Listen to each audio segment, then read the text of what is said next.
umuntu Uwiteka akunda uwashikamijwe n'umutima ntazagwa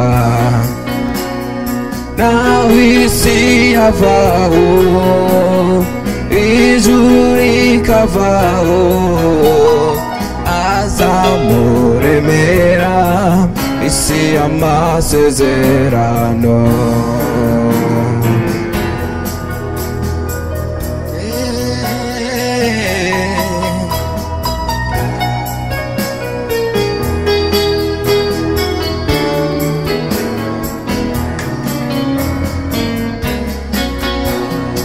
Zahora musunga ushobora byose kuko imigambi yawe ari myiza kuri twe ribuye rizima ryanzwe n'abubatsi ariko kumana niryo ryatoranyijwe Zahora mwisunga ushobora byose kuko imigambi yawe ari myiza kuri twe ribuye rizima ryanzwe n'abubatsi ariko kumana niryo ryatoranijwe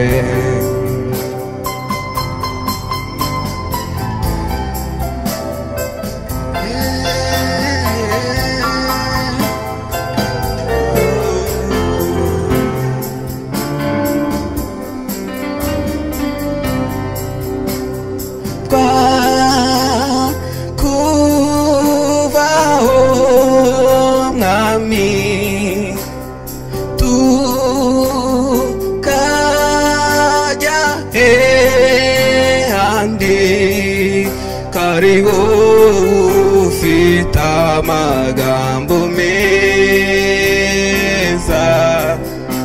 amagambo meza y'urukundo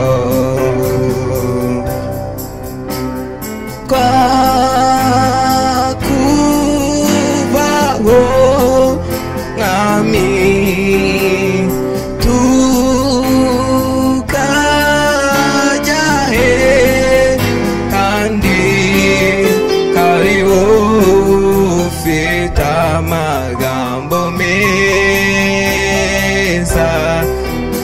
amagambo meza y'urukundo kariho ufite amagambo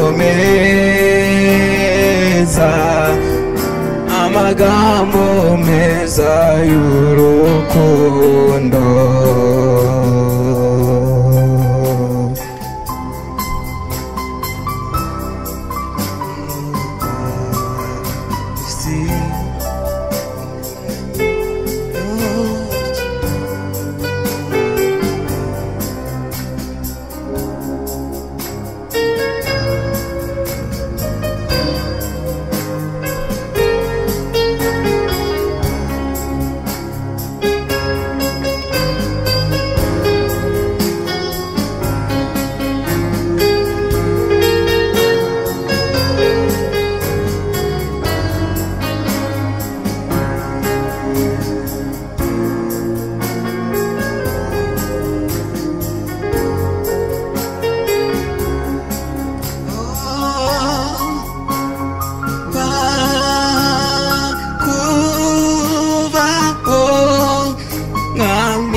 kariho ufite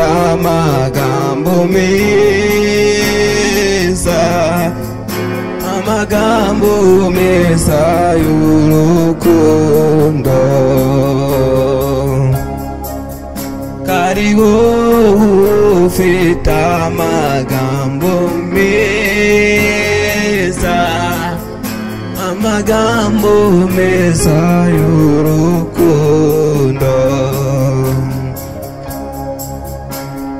Mbega igitangaza,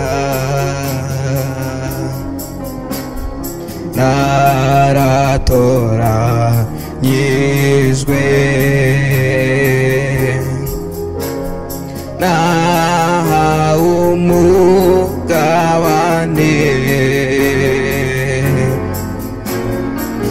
w'ibyiza by'ijuru. Kwitwa umwana mu rugo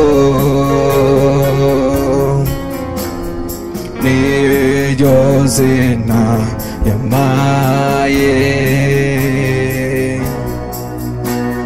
Mbega igitangaza,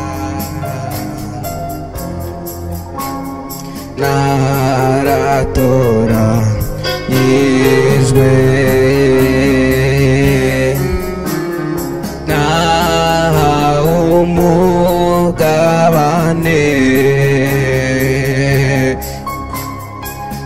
w'ibyiza by'ijuru. Kwitwa umwana n'urugo niryo zina yampaye. Navuye mu byaha, mva mu butware bw'isi, binjira mu buruhukiro bw'umukiza Yesu.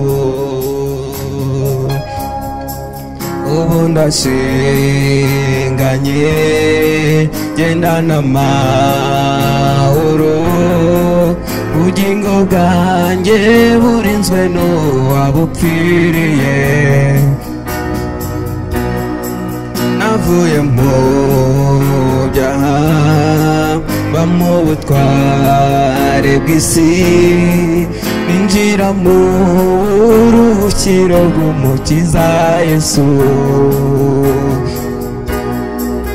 Ubu ndashinganye, gendana amahoro, ubugingo bwanjye burinzwe n'uwabupfiriye.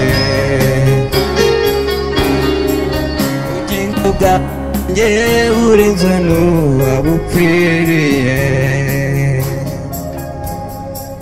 Ubugingo bwanjye burinzwe n'uwabupfiriye.